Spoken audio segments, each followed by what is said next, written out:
Bases filosóficas de la educación. Evidencia 1, parte 4. Tema: modernismo.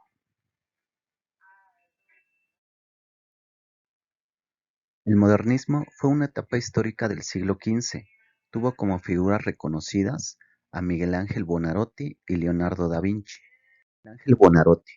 el pintor y escultor, se había formado en la ciudad de los Medici entre 1490 y 1492, en el clima intelectual más novedoso que su época podía ofrecer, con Poliziano, Ficino y Donatello. Pero fue Ficino quien influenció más su conceptualización de la vida humana, en tanto la visión de una realidad incompleta, en alguna medida degradada con respecto a las formaciones superiores y más puras del universo, la mente y el alma cósmicas, marcaron fuertemente el sistema de creencias en el cual se formó Miguel Ángel, máxime cuando coincidían con sus propias convicciones interiores y con su consabida insatisfacción frente a la impracticabilidad de la perfección y la corruptibilidad de la materia.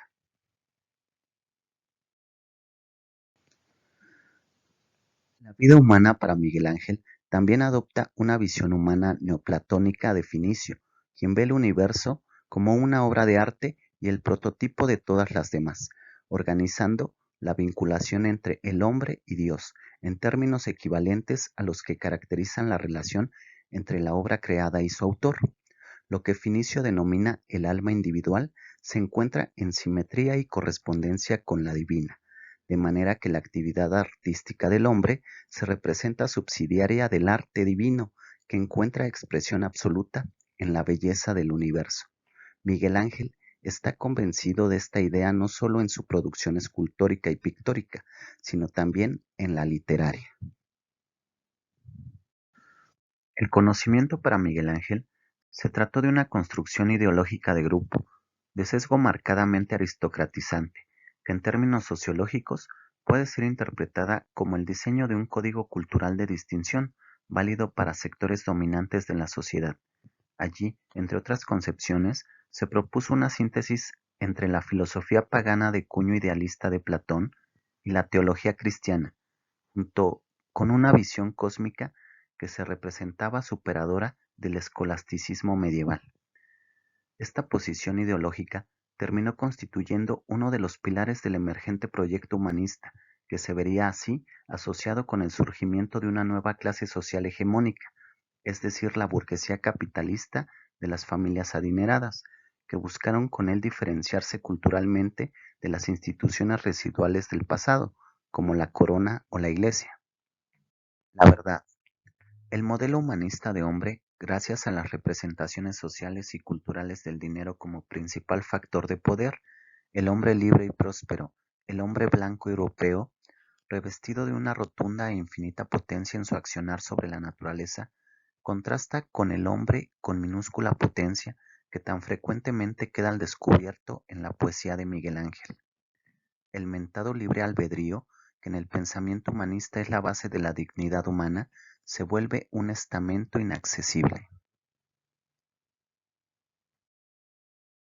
Pasamos ahora a la visión de Leonardo da Vinci, quien fue un sabio florentino versado en varios campos del conocimiento humano que vivió de 1452 a 1519. Leonardo se da cuenta que en el devenir del mundo, que es como el fluir de un río, los opuestos pueden coincidir y que cada fin es a la vez un inicio, y el artífice de tal unificación es el hombre, que logra transformar el final en inicio y traer del pasado cada instante de la propia vida para proyectarlo en el futuro. El presente no es el monótono pasar del pasado al futuro, sino la capacidad del hombre de sustraerse a la nada, de detener el flujo del río y abrazarlo todo en un instante, desde su desembocadura hasta su nacimiento. Así, para Leonardo, la centralidad del hombre es determinante y se manifiesta en la concepción del tiempo, que no es un devenir externo y objetivo, sino una relación con el sujeto que lo percibe. En cuanto al conocimiento, el clima cultural de este periodo propiciará la renovación de las ciencias tanto naturales como humanas, lo cual determinará a su vez una nueva concepción tanto del mundo como del hombre. Da Vinci, que solía llamarse a sí mismo discípulo de la experiencia, no busca la realidad de las cosas en su indestructibilidad o en su inmutabilidad. La representación de la realidad para Leonardo es dinámica, cualitativa y deja espacio al devenir, pues trata de ver la realidad no solo en la matemática, sino en la mutabilidad de las cosas,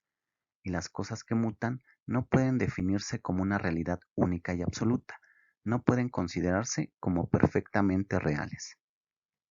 La verdad,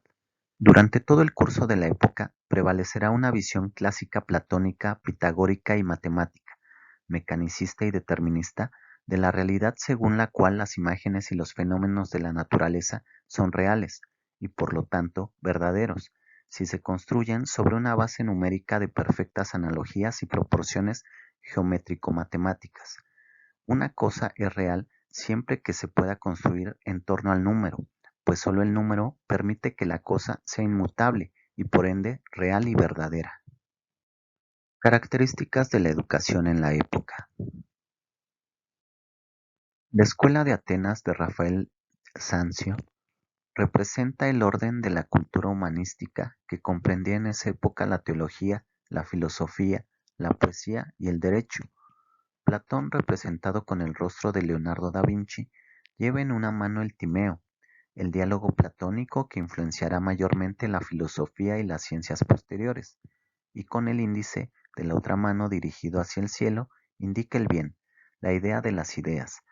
dando a entender que el objeto de la investigación filosófica es la idea del bien,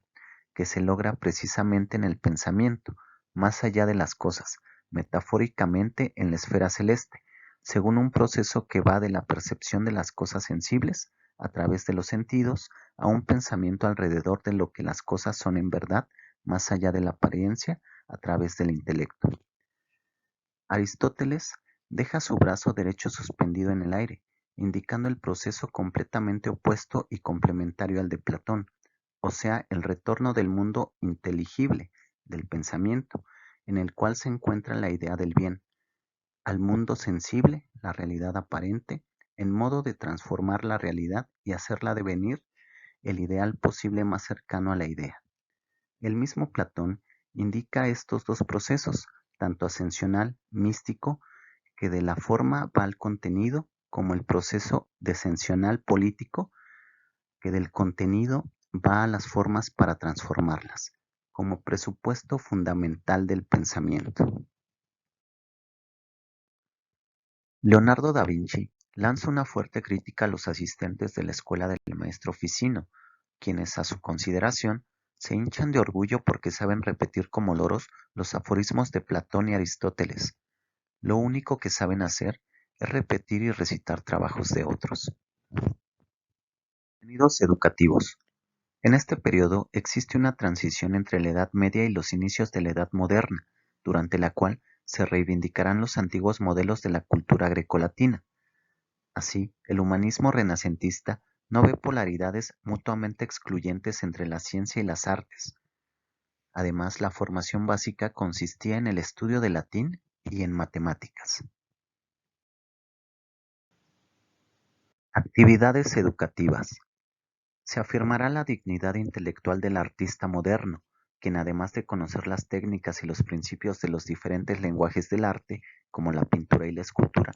deberá relacionarse con la filosofía y la poesía, así como con las matemáticas, la teología, el derecho y otros saberes propios de la cultura humanística. Además, cualquier crítica a la ciencia de Aristóteles era para las autoridades un ataque a la Iglesia. Por esta razón, condenaban los experimentos científicos y eran considerados como subversivos. Relación en la conceptualización de la vida, el ser humano, el conocimiento y la verdad con la forma de educación de la época. La educación en ese momento transitó a una complementariedad de la vida humana a través de la nueva libertad del hombre, convirtiéndose ésta en un elemento novedoso, donde podían perfeccionarse los significados de lo humano, la vida y la verdad, acrecentando así el conocimiento de las disciplinas conocidas que tenían como base la enseñanza de grandes filósofos griegos y como inspiración la perfección y complejidad del universo, llegando a conocer nuevas verdades y técnicas desarrolladas por los grandes pensadores de esa época que marcaron la etapa del modernismo. Las grandes aportaciones que reflejan el refinamiento del conocimiento dentro del modernismo pueden ser palpables en las artes, la cultura y la naciente ciencia, además de la literatura, que se plasmaron en grandes obras de personajes como Miguel Ángel Buonarroti y Leonardo da Vinci, las cuales perduran en la historia de la humanidad por su acercamiento e interpretación de la vida y las bellas artes. Asimismo, el acceso al conocimiento mediante la educación de ese entonces estaba reservado para las clases aristocráticas, que trataban de seguir doctrinas y pensamientos de connotación humanista, aunque tal bagaje de ideas tenía como límite la verdad establecida por las instituciones con poder social como la Iglesia, que no consentía a los que pensaban diferente de los dogmas establecidos.